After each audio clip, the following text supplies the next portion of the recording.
E aí, moçada, tudo certinho? Tá meio escurão porque já é noite, pessoal, tá? Hoje não teve como gravar de dia, então tem que ser à noite mesmo, tá? Quinta-feira, 24/9, tá certo? Nessa aulinha, nossa videoaula tradicional, 11h30 da manhã, online, ao vivo, tá certo, pessoal? Ó, essa aulinha aqui, vamos reduzir a minha participação nesta tela. Nesta aula nós vamos fechar a apostila 3, ok? Olha lá, apostila 3, aulas 35 e 36, nós já começamos ela semana passada, que vai falar dos sistemas conservativos e não conservativos, né? Vamos resolver exercícios. Página 209 da apostila 3, Física B. Vocês lembram disso, né? Física B, apostila 3, página 209, aula 35 e 36, tá? Nós fizemos semana passada o exercício número 1. Vocês vão lembrar dele aí. Agora vamos fazer os outros. Para fechar, aí na aula online nós vamos mudar um pouquinho de assunto. Um pouquinho muito, certo? Então só para a gente não ficar perdido, né? Não que eu acho que vocês não estão estudando em casa, eu sei que vocês estão, mas em todo caso, deixa eu ficar bem pequenininho aqui, né? Tá? O que é esse negócio de sistema conservativo e sistema dissipativo? Nós temos três formas de energia: energia cinética, que é do movimento, massa, velocidade ao quadrado sobre 2. A energia potencial, que é da posição, pode ser a gravitacional, que é mgh, h é a altura, ou da mola elástica, k, x ao quadrado dividido por 2. E a energia mecânica, né, que é a soma da energia cinética mais energia potencial. No sistema conservativo,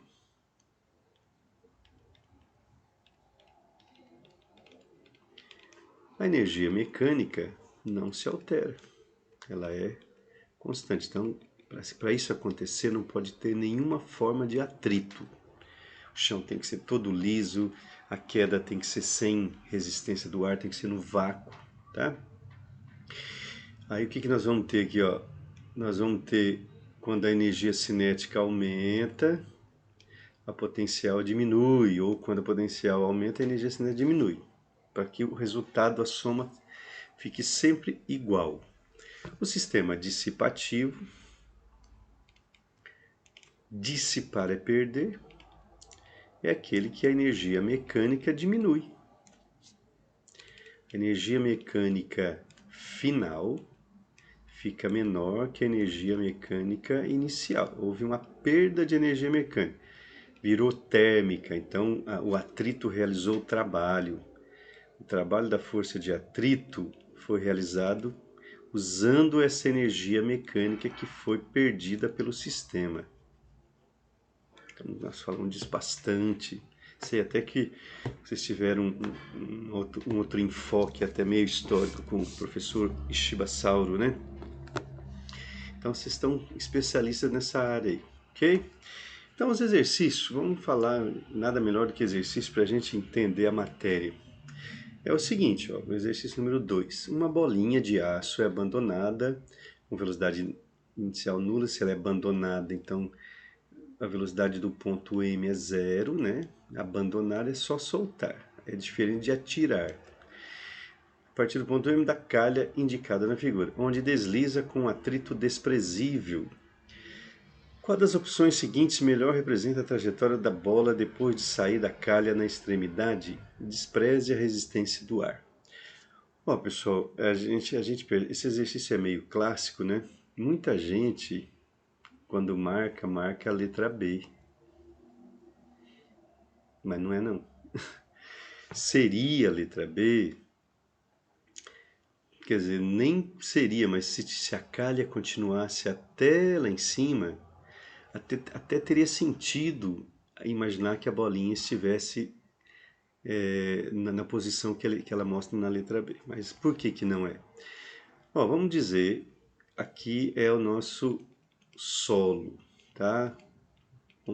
A origem da trajetória. Então o ponto M tem uma certa altura.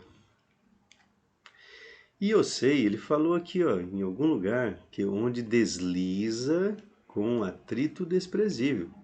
Significa que o sistema é conservativo, não tem atrito.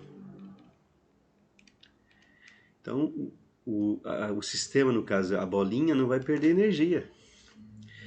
Mas então, se eu pegar o ponto M, a energia mecânica do ponto M seria a soma da energia cinética mais potencial. Mas a cinética é zero, porque lá no ponto M ele não tem velocidade. Já falei para vocês umas 524 vezes. Tem que fazer essa ligação, hein? Falou de cinética, tem que lembrar de velocidade. Falou de potencial, tem que lembrar de posição, a altura ou a mola deformada, tá? Então não tem velocidade no ponto M, a energia cinética do ponto M é zero. Então a energia mecânica do ponto M, ela é exclusivamente energia potencial. Para que vocês entendam melhor, eu vou dar um valor. Esse valor é hipotético, tá? Não importa o valor, por isso que eu posso colocar aqui, vamos supor que seja 100 joules, tá? Eu fiz as contas e tal, peguei a massa, mgh, né? M é a energia potencial gravitacional, fiz o cálculo lá, deu 100 joules. Isso quer dizer, pessoal, que em todas as posições que ela passar, a energia mecânica vai valer 100 joules. E no ponto P? Olha bem, a energia mecânica do ponto P é a soma da energia cinética do ponto P mais a energia potencial do ponto P. Em qualquer lugar é sempre a soma das duas. Só que, né, ao chegar no ponto P, a velocidade que ela terá no ponto P, eu não sei qual é, mas eu tenho certeza que é diferente de zero. Ela só seria zero caso ela voltasse lá no mesmo nível. Se tivesse a calha até lá em cima, ela pararia e ficaria o resto da vida oscilando da esquerda para a direita, da direita para a esquerda. Tá? Então no ponto P, como é antes do nível máximo, ela tem velocidade. Então, pessoal, a energia cinética aqui não é zero. Ó. Tá certo? O valor, não sei. Mas como a energia mecânica sempre vale 100, e a energia... Opa! Tá, e a energia cinética não é zero, isso quer dizer que a energia potencial no ponto P é menor do que a energia potencial no ponto M, por um motivo óbvio. A altura do ponto P é menor do que do ponto M. Então vamos dizer que, vou chutar aqui, a energia potencial do ponto P vale 70. Isso quer dizer que a cinética teria que valer 30 no ponto P, certo? Isto quer dizer que, se a potencial não é 100, é menor, é 70, isso quer dizer que a bolinha, ao sair daqui, ela terá uma certa velocidade e uma altura menor do que o ponto M. Opa, olha o Spock doido, bravo. Tá? Então, sendo a potencial menor que 100, né, no ponto P vale 70, porque a altura é menor, ela vai ter uma certa velocidade, porque a energia cinética tem que valer um 30 para somar com 70 e dar o resultado 100. Isso quer dizer, pessoal, que a velocidade não sendo zero, presta atenção agora, hein? Como a velocidade não é zero, isso quer dizer que ela não atingirá de novo a posição lá em cima, posição máxima. Que se eu falasse um absurdo que a velocidade fosse zero no ponto P, ó, vamos falar um absurdo aqui. No ponto P, a energia cinética é zero, porque a velocidade seria zero. A potencial teria que ser 100 também.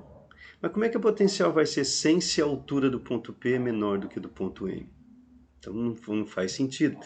E aí o que vai acontecer? A partir daqui vai ocorrer um movimento que vocês estudaram com o meu grande amigo Ishiba, chamado lançamento oblíquo. Ela vai fazer uma parábola até voltar para o chão aqui de novo, certo? Numa posição abaixo do ponto M. Então, ó, não pode ser a letra A, que não faz sentido nenhum. A letra A está dizendo que ele vai parar lá em cima, mas não vai, porque ao sair da calha ele vai continuar a sua trajetória, certo? Com uma altura menor, porque a potencial é menor que 100. A letra C não faz sentido nenhum também. A letra D é a resposta. Ó, depois que ele sai da calha, ele descreve o arco de parábola. Vocês já estudaram isso com o Ishiba, lançamento oblíquo. Então a nossa resposta aí é a letra D. Tá? Quer dizer, ele sai da calha e a partir daí ele só vai estar sujeito à gravidade. E aí a gravidade faz com que ele volte para o chão descrevendo essa parábola. Isso se chama lançamento oblíquo. Mas uma coisa muito importante, não é lá em cima no ponto M de novo, no mesmo nível. Eu vou repetir de novo, para ser lá em cima, ele deveria ter a mesma energia potencial, mas ele não tem. Como o ponto P tem uma altura menor, ele tem uma energia potencial que era 100 no M, passou a ser 70. Então quer dizer que a cinética vale 30. Então ele tem uma velocidade aqui, essa velocidade continua com ele e aí ele descreve a parábola. Tá? Então a resposta é a letra D de dado. Ok? Qualquer coisa amanhã vocês me perguntem. O número 3 é um bom exercício também. Diz assim, ó, a figura mostra o instante em que uma esfera de 4 kg é abandonada do repouso da posição P e cai sobre a mola ideal de constante elástica K. Opa, não, K é o que falei, 2 vezes 10 ao quadrado Newton por metro.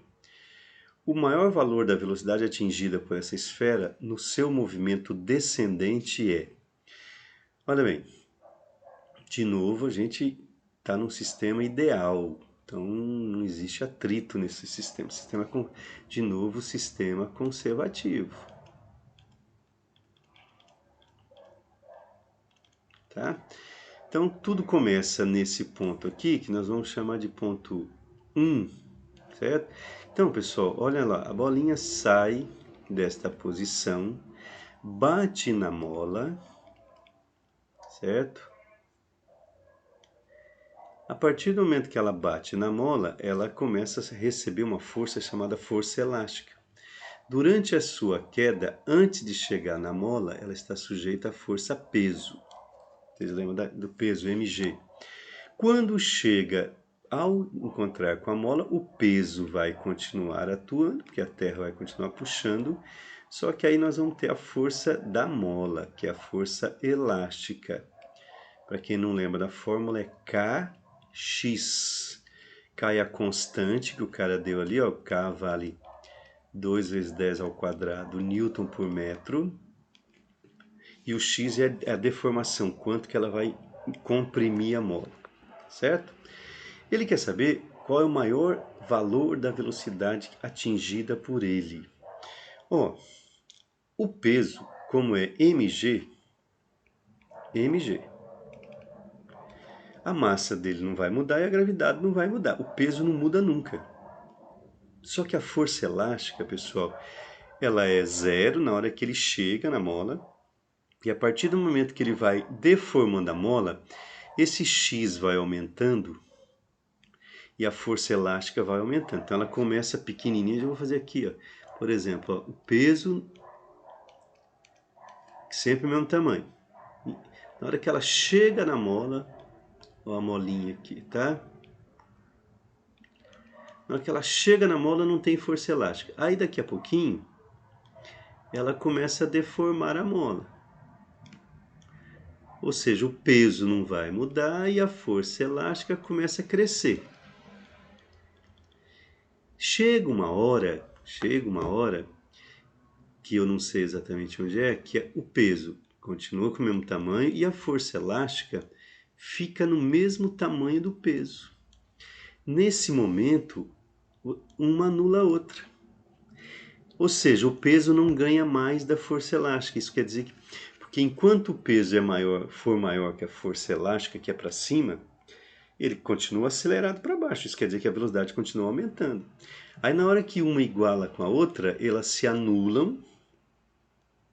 Isso quer dizer que a aceleração vai ser zero. Aí dali em diante, a força elástica, que é para cima, começa a ser maior que o peso para baixo. Aí ele começa a retardar, tanto é que ele para. E aí volta de novo. Então, pessoal, a maior velocidade, vou escrever isso aqui, ó. Eu vou até pegar um editor de texto aqui para escrever bonitinho. Vamos, ó, a maior velocidade da bola será no instante, escrevi certo? Instante em que o peso e a força elástica, elástica, eita, tá difícil, hein? Elástica se anulam, porque dali em diante a força elástica vai ser maior, quer dizer, a força elástica é sempre acima, peso sempre para baixo. Então, se anularam. Aí o que acontece? A partir do que ele continua descendo, o x vai aumentando, a força elástica vai aumentando. Aí ela começa a ganhar do peso e vai reduzindo a velocidade. Então, na hora que anula, é a hora que a aceleração passou a ser zero para inverter para cima. Então é nesse momento aqui, ó, na hora que as duas se igualam. Então vamos igualar. A força elástica fica igual ao peso. Mas o que é força elástica? Kx. O que é peso? mg. 4 vezes a gravidade. Deixa eu colocar a fórmula, né? mg. Então a constante nós temos vale 2 vezes 10 ao quadrado, que é 200. Vou colocar aqui, ó, 200 vezes x. A massa é 4, a gravidade é 10. Então nós vamos dividir 40 por 200. 4 dividido por 20 dá 0,2, dá 0,2 metros ou 20 centímetros, né? Mas a gente tem que usar em metro. Então, pessoal, quando a mola deformar 0,2 metros, quer dizer, ela baixou aqui, ó, a partir desse ponto, por exemplo, quando ela baixou 0,2 metros, é a hora que a velocidade é máxima, porque daqui em diante, vamos supor que ela pare aqui. A partir desse momento, a velocidade começa a diminuir. A prova disso é que ela vai parar, porque senão ela continuaria pro resto da vida pro chão aqui, tá? Agora, como ele quer saber exatamente qual é o valor desta velocidade máxima, né? O que a gente vai fazer? Nós vamos pegar o ponto lá em cima. Deixa eu colocar o solo aqui, né? A bolinha vem, deforma a mola, tá? Então eu estou admitindo que é nesse momento aqui. Então esse aqui é o ponto 1.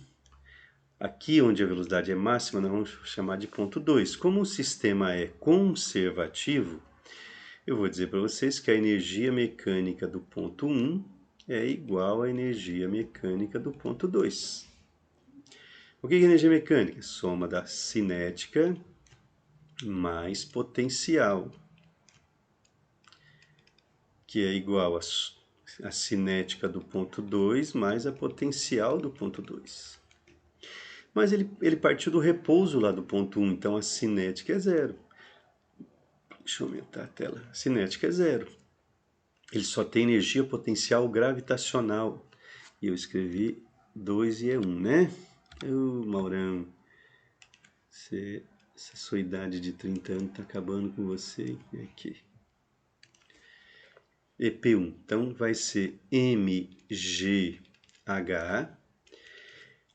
mv2 ao quadrado sobre 2, que é o que a gente quer calcular, a velocidade, mas, olha pessoal, quando ele bater na mola, né, ele vai ter uma energia potencial elástica, porque ele deformou a mola. Então, K, x ao quadrado sobre 2. Então, não é mais mgh. O mgh nós vamos colocar em relação ao ponto 1, que a gente vai ter que pegar essa altura total do ponto 1 até o ponto 2. Aí, no ponto 2, ele não tem energia potencial mais gravitacional. É elástica, porque a mola está deformada. Então, K, x ao quadrado dividido por 2, certo? Então, vamos lá. Ó, 4, que é a massa, G, que é 10. Presta atenção agora. Qual é a altura?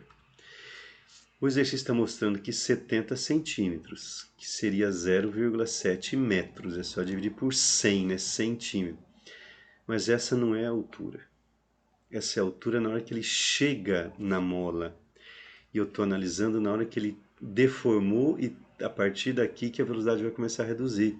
Então essa altura aqui é a soma de 0,7 mais 0,2. Então é 0,9. Tá certo? A 0,7 até chegar na mola, mais 0,2 que ele deformou, certo?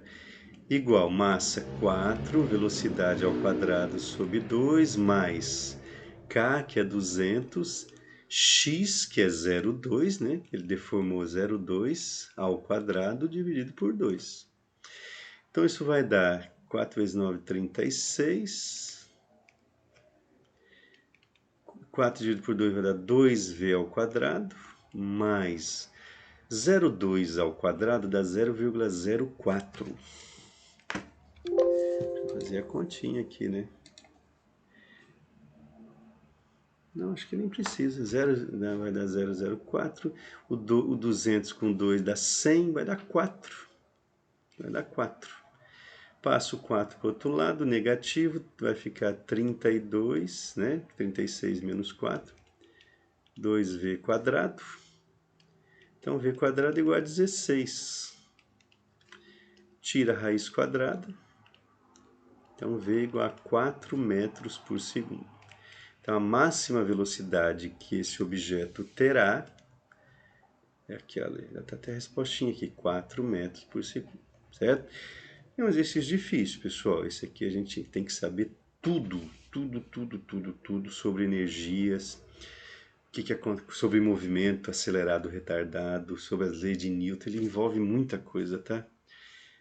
Eu queria que vocês olhassem uma vez, duas vezes e amanhã eu tenho o maior prazer de tirar dúvidas se vocês tiverem ainda, tá bom? Olha eu atrapalhando aqui. Deixa eu sair daqui. Aqui. Beleza? Vamos ver se dá tempo de fazer mais um. Acho que dá, né? Vamos fazer mais um. Aí a gente mata de vez aqui. Ó. Exercício 4. Um pêndulo é constituído por uma pequena esfera de massa 100 gramas. Ó, gramas, hein? Isso é perigoso. Presa a um fio ideal de 2 metros de comprimento. Então, aqui a 2 metros tem o fio. Esse pêndulo é abandonado de uma posição na qual seu fio está perfeitamente esticado e formando um ângulo de 60 graus com a vertical, igual o desenho está mostrando. Considerando-se a gravidade igual a 10 metros no quadrado, a intensidade em newtons da tração exercida pelo fio sobre a bola no ponto mais baixo da trajetória é... Esse aqui também tem que lembrar de vários conteúdos vistos anteriormente. Então a bolinha chegou no ponto mais baixo. Aí você analisa que forças estão atuando nela. Peso e tração. O peso puxando para baixo, a tração segurando para não deixar cair, né? Pessoal, só que o movimento é curvo. Quando o movimento é curvo, a resultante dessas forças tem um nome, chama força resultante centrípeta. Nós vimos foi antes das férias, não, acho que foi antes das férias. Todo movimento curvilíneo vai ter uma resultante chamada centrípeta, que é a resultante das forças que estão na direção do raio. Quem aponta para dentro é positivo, quem puxa para fora é negativa. Puxar centrípeta é a resultante que puxa para o centro. Então a resultante centrípeta aqui é a tração menos o peso. Certo? Qual que é a fórmula? Vocês vão lembrar aí, ó, mv² sobre r. Cuidado para não confundir com a energia cinética, né? A energia cinética é mv² sobre 2. Isso aqui é mv² sobre r, raio. Tração menos o peso, mg. Nós temos, olha o que nós temos, o raio é exatamente o comprimento do fio, né? O raio, se você continuar a circunferência, você vai ver que o comprimento do fio vai ser o raio. A massa, 100 gramas, tem que virar quilograma, divide por 1000, dá 0,1 quilograma. Acredito que vocês já estão atentos a isso, né? A massa mg nós temos. O que está faltando? A velocidade. Vixe, e agora? Como é que eu vou fazer se eu não tenho a velocidade? Aí que entra a história da energia. Então a gente vai pegar aqui o ponto inicial, ponto 1, ponto mínimo, ponto 2, certo? O que a gente sabe? A gente sabe que a energia, o sistema é conservativo, não tem atrito, pessoal. Então quer dizer que a energia mecânica do ponto 1 é igual à energia mecânica do ponto 2. Nós vamos dizer que o ponto 2 é o ponto mínimo, que vamos chamar de origem da trajetória. Tá? Beleza? Então, o que é energia mecânica? É a soma da cinética mais potencial. Ponto 1, ponto 2. E é bom esse exercício porque é esse tipo de coisa que vocês vão encontrar no PAS. Somatório, o cara vai misturar energia com força, com as leis de Newton, com o movimento uniformemente variado, certo? No ponto 1 ele está parado, então a energia cinética, 0. Olha lá. Quando passa pelo ponto 2, pessoal, ele perdeu toda a altura, porque o ponto 2 está no ponto 0. Eu admiti que aqui é 0. Ah, mas por que você fez isso? Porque você tem que escolher uma origem. Então, o melhor local para escolher a origem é o ponto mínimo. É como se fosse passando rente ao solo aqui. Então, quer dizer que a energia potencial do ponto 2 é 0. Ele não tem altura mais no ponto 2. O que sobrou? A energia potencial de 1 virou cinética em 2. Então, mgh1 igual a mv2 ao quadrado sobre 2. Eu tenho que achar essa velocidade para jogar lá na fórmula de novo, para voltar lá na resultante centrípeta. Corta massa com massa. G eu tenho. E o H? Meu Deus, qual que é o H? O H é essa distância aqui, ó. Porque ele saiu do ponto 1, que está nesse nível, e foi lá embaixo, mas eu não tenho esse H. Trigonometria, o professor Walter, professor Azevedo, Eduardo, não sei qual deles. Ó, pessoal, isso aqui é um triângulo retângulo. Deixa eu mostrar para vocês. Eu vou chamar essa distância de x. Esse pedacinho que eu acabei de rachurar aqui, ó. Então, esse ângulo é 60, a hipotenusa do triângulo retângulo é 2, e o x é o cateto adjacente. Cateto adjacente e hipotenusa lembra cosseno. Então, o cosseno de 60 graus vai ser o cateto adjacente, que é o valor de x, pela hipotenusa, que é 2. Como o cosseno de 60 é meio, x sobre 2. Corta, corta, x igual a 1. Ora, se eu achei o x igual a 1 metro, né? E todo o comprimento é 2, né? Porque quando chegar lá embaixo você tem o comprimento total do fio. É lógico que a altura também vai ser 1. Pronto, matei o meu exercício. Então eu volto, ó, jump, né? G10, altura 1, V2 ao quadrado dividido por 2. Isso vai dar V2 ao quadrado igual a 20, ó, multiplica cruzado. Eu vou falar para vocês não tirarem raiz, porque lá na fórmula é V quadrado, você já pode substituir. Aí nós voltamos aqui, certo? Então, massa 0,1. V ao quadrado, acabei de achar, deu 20. Dividido pelo raio, o raio é 2. Igual tração menos 0,1 vezes a gravidade 10. Olha eu atrapalhando o tráfego. Fica aqui. 0,1 vezes 20 dá 2, por 2 dá 1. Epa, o que eu fiz? Meu Deus. Perdi tudo. Não, ufas. Então, dá 1. T menos 10 vezes 0,1 dá 1 também. Esse menos 1 vai para lá, T igual a 2, né? 1 mais 1 vai dar 2 newtons. Então, tá aqui, ó, tração valendo 2 newtons. Exercício também muito difícil, mas é necessário, né? Eu não posso, digamos, enganar vocês com coisinha bem básica. Oh, professor, matéria é facinha. Aí chega lá no passo e fala, nossa, o professor não ensinou nada disso. Então, às vezes, tem que sofrer um pouco agora para depois ficar mais tranquilo, né? Pessoal, então eu vou encerrar, tá? Aí amanhã vocês vão me perguntar com certeza, se vocês não entenderem.